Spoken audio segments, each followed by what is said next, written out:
오늘은 조금 불편하지만 우리가 꼭 살면서 마주해야 할 이야기를 해볼까 합니다. 또 누구나 피하고 싶지만 누구도 피할 수 없는 주제이기도 할 텐데요. 오늘 소개해 드릴 내용은 감히 제가 평생 동안 들었던 인생의 조언 중에 최고라고 꼽을 수 있는 말씀입니다. 세상에 없는 세 가지와 우리가 알고 있는 세 가지, 그리고 우리가 모르는 세 가지에 관한 이야기입니다. 인생 2막을 살아가고 계신 여러분들은 오늘 영상 끝까지 시청해 주시고 주변에도 공유해 주시길 바랍니다. 그럼 바로 시작하겠습니다. 우리 삶의 가장 큰 두려움이자 숙제가 바로 죽음이라는 것입니다. 세계 인류의 50% 이상인 이슬람, 카톨릭, 기독교, 불교의 모든 종교 신자는 사후세계가 존재함을 믿고 있습니다. 기독교에서는 예수님을 믿는 사람들은 죽음에서 부활하여 천국에서 영원히 산다고 하고, 불교에서는 죽은 다음에 6종류의 다른 세계로 윤회하며 환생한다고 하죠. 우리의 몸은 유한한 것이고 죽어서 썩어 없어지는 것은 불변의 사실입니다. 그래서 죽음은 단지 낡은 옷을 벗어버리고 새 옷을 갈아입는 것에 불과하다는 이야기도 있습니다. 어떤 이야기가 우리의 사후세계 참모습일까요? 이것을 확실히 증명할 수 있는 사람은 아무도 없습니다. 이것 또한 우리 삶의 영원한 숙제이겠지요. 그러나 자연현상을 좀 더 깊이 관찰하면 죽음의 의미를 좀 더 명확히 알 수 있다고 생각합니다. 흔히들 우리의 몸을 소우주라 말하곤 합니다. 우리와 자연은 별개가 아니라는 뜻이겠지요. 우리들 삶의 지혜는 대부분 자연현상에서 깨닫는 경우가 많습니다.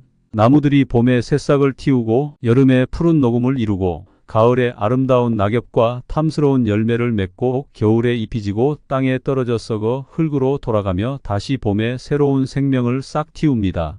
이러한 순환은 지구가 존재하는 한 영원히 반복될 것입니다. 우리들의 삶도 가만히 생각해보면 이 자연의 사계절과 흡사함을 알 수 있습니다. 봄에 태어나서 여름에 왕성한 청년기를 지나 가을에 완숙한 장년기를 보내고 겨울에 황혼기와 죽음을 맞이합니다.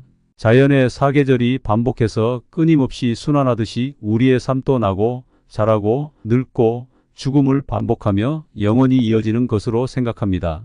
우리의 삶을 동전에 비교하면 동전의 앞면은 삶이고 뒷면은 죽음이라 할 수가 있겠습니다. 죽음은 마침표가 아니라 쉼표이며 끝이 아니라 새로운 시작입니다. 그리고 죽음이란 과연 어떤 상태일까를 잠깐 생각해보면 이 또한 우리의 실생활에서 쉽게 알 수가 있습니다. 오늘과 내일을 이어주는 것이 편안한 잠일 테고 우리의 금생과 내생을 이어주는 것이 바로 죽음입니다. 따라서 죽음은 편안한 잠과 같은 것임을 알 수 있습니다.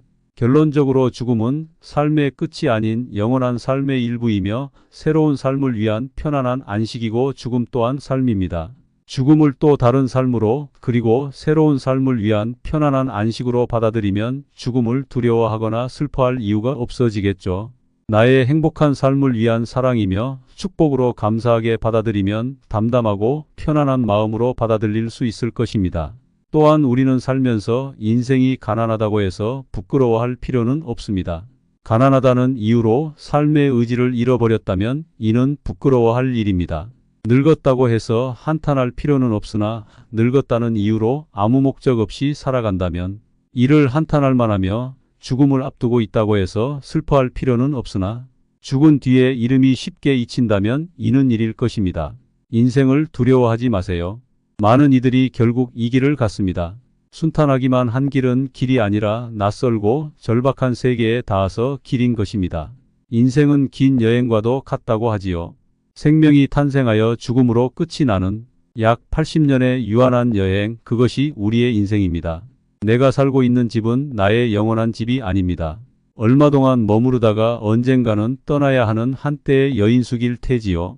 내가 쓰고 있는 이 육체의 장막은 나의 영원한 몸이 아닙니다. 얼마 후에는 벗어놓아야 할 일시에 육에 오시고 죽으면 썩어버리는 물질의 그릇에 불과합니다. 산다는 것은 길을 가는 것입니다. 추나추동의 네 계절의 순서는 절대로 착오가 없고 거짓이 없습니다. 봄 다음에 갑자기 겨울이 오고 겨울 다음에 갑자기 여름이 오는 일은 없습니다. 우주의 대법칙, 대자연의 질서에는 추워도 거짓이 없고 부조리가 없습니다. 가끔 우리는 젊은 시절 직장과 일이 있는 젊은 시절에는 이를 삶의 목적이라고 착각하기도 합니다. 돈 버는 것이 삶의 목적입니까? 벌고 또 벌어서 투자하고 또 투자하고 강남의 아파트와 빌딩을 사고 미국에 자식들을 유학 보내는 것이 삶의 목적입니까? 떵떵거리며 살든 매일 돈에 쫓기며 살든 세월은 흐르고 몸은 늙어갑니다. 저는 가끔 장례를 치를 때마다 화장터에 가게 됩니다.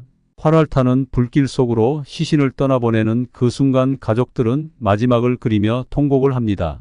마지막이라는 생각 때문에 통곡이 터져 나오는 거지요.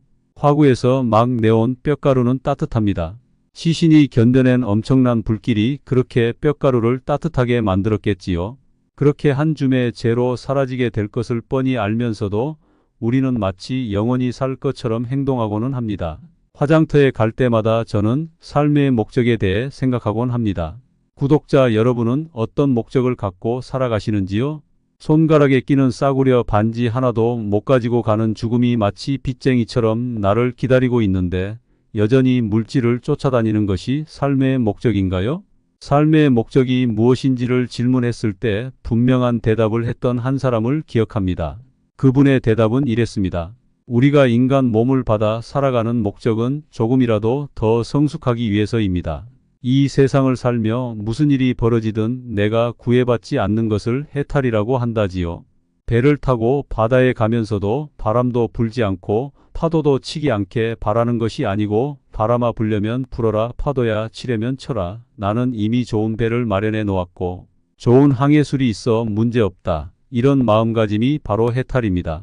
결혼을 하고 남편이 그렇게 착해 보여도 살아보면 마음에 안 드는 구석이 있고 내가 낳아서 내 마음대로 키운 아이도 내 말을 잘 안 듣는데 어떻게 세상 일이 내 생각대로만 되겠습니까? 파도가 일면 파도에 몸을 맡겨가면 되고 파도가 일지 않으면 조용히 고요함을 즐기면 됩니다.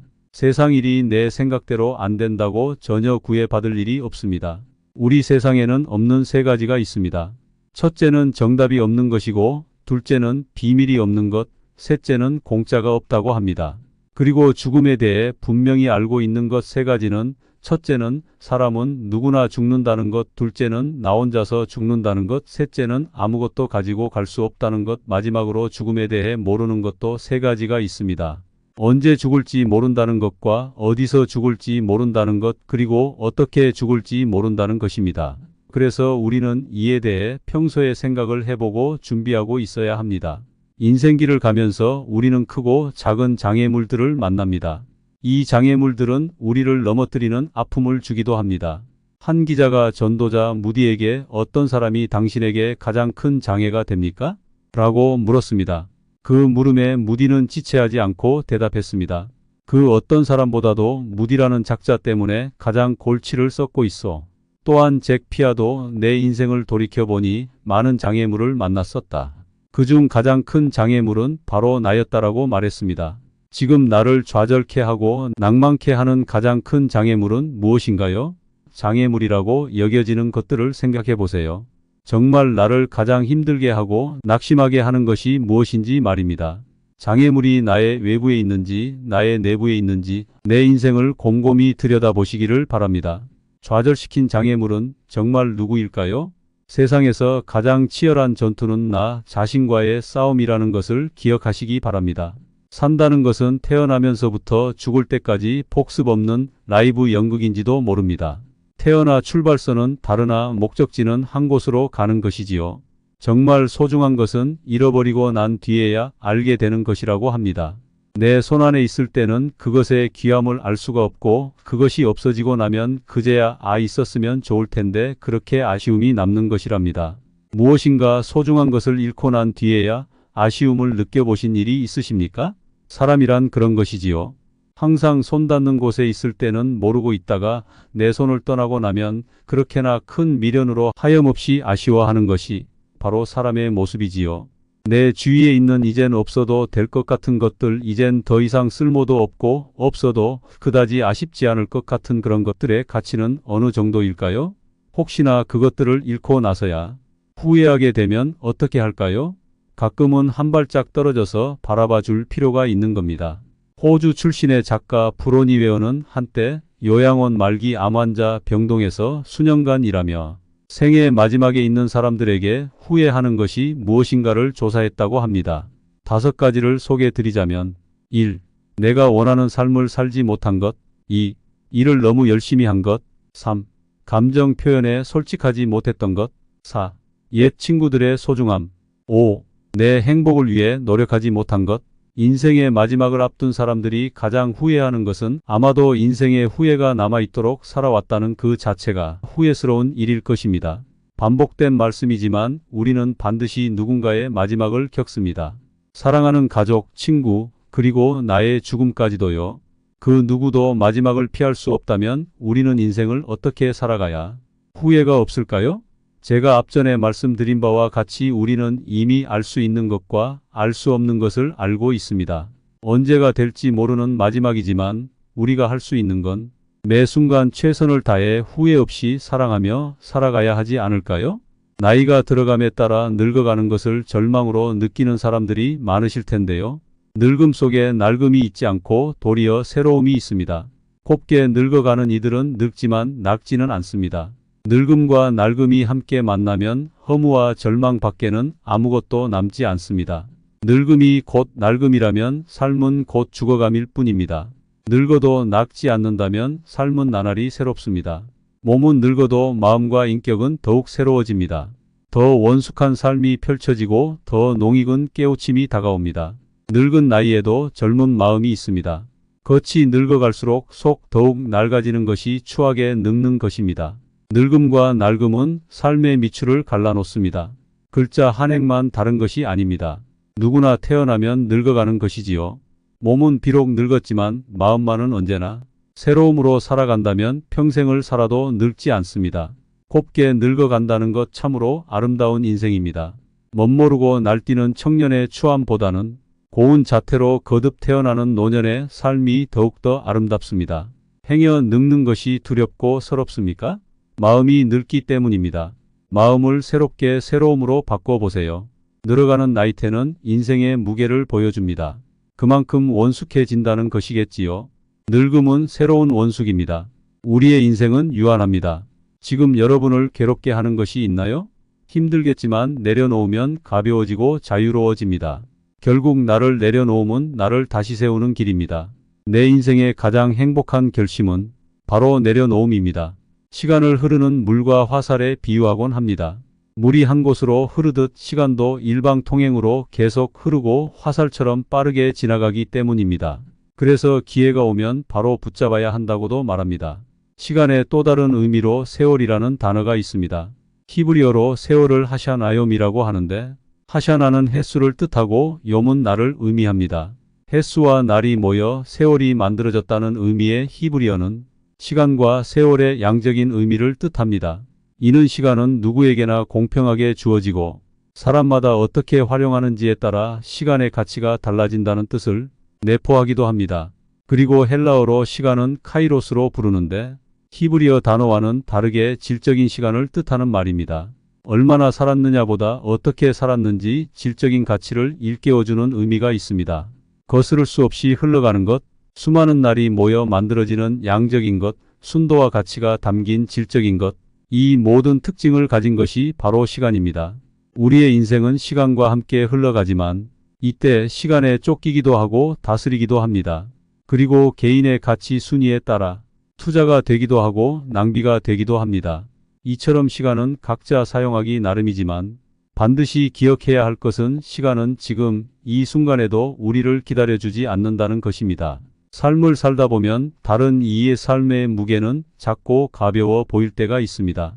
지금도 왜 나의 삶의 무게만 무겁냐며 불평하기도 합니다. 그러나 누구나 알고 보면 무거운 인생의 짐이 있기 마련입니다. 누구의 짐이 크고 작으냐에 집중할 시간에 내 삶의 무게를 기꺼이 받아들이는 지혜가 필요합니다. 우리의 남은 인생에서 이미 정해진 것들에 대해 고민해 보시고 현명한 노후를 보내시길 기원합니다. 영상이 도움이 되셨다면 구독, 좋아요 부탁드립니다.